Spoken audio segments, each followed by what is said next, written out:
Pascal Haché, bonjour. Bonjour.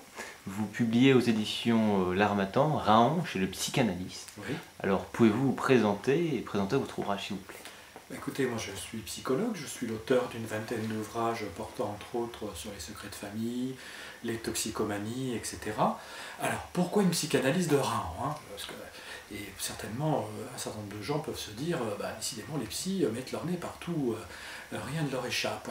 Est-ce que tout cela est bien sérieux? Eh bien oui, à la base, qu'est-ce qui s'est passé? Eh bien, vous avez devant vous un ex-fan de Raon, enfin toujours fan d'ailleurs, donc je fais partie de la génération Raon, même s'il y a plein de lecteurs actuellement.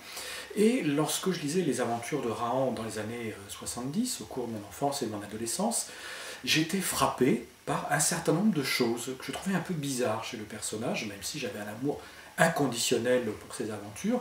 Par exemple, pourquoi est-ce que cet ennemi farouche de la superstition, on le voyait très bien lorsqu'il tenait tête au pouvoir des sorciers pour réhabiliter au contraire celui des chefs, pourquoi donc est-ce que cet ennemi de l'obscurantisme cédait-il par moments à une intense peur des morts, mais vraiment une espèce de panique totale? Pourquoi aussi Raon, lorsqu'il a fini, une fois qu'il a donné un coup de main, on peut dire, à un clan, une tribu, pour se débarrasser de quelqu'un de gênant, d'un monstre, d'un imposteur, ou alors, après avoir transmis une découverte, pourquoi est-ce que Raon part? Pourquoi est-ce qu'il tague la roue en quelque sorte? Ça fait presque penser à une suite. Alors certes, on pourrait dire au niveau du scénario, il faut bien que les aventures se succèdent, donc il faut bien se détacher d'un côté pour aller autre part, mais ça a quelque chose de curieux. On dirait que Raon ne s'autorise pas à jouir en quelque sorte de ce qu'il a créé, de ce qu'il a semé. Et ça se vérifie dans ses relations amoureuses.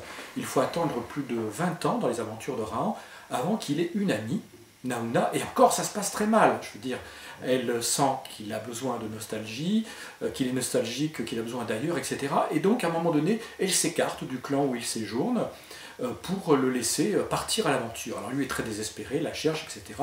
Il se retrouve bien plus tard, il y a quelques enfants. Là encore, ça ne va pas tellement. C'est-à-dire, Raon n'est pas fait pour le home sweet home.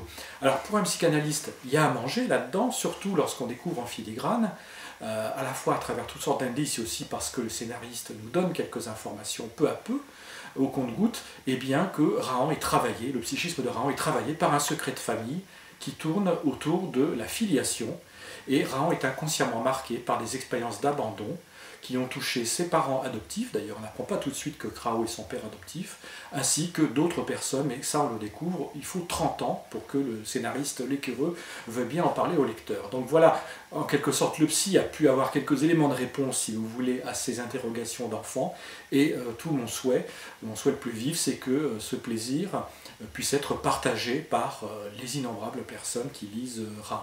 Voilà ce qu'on peut dire.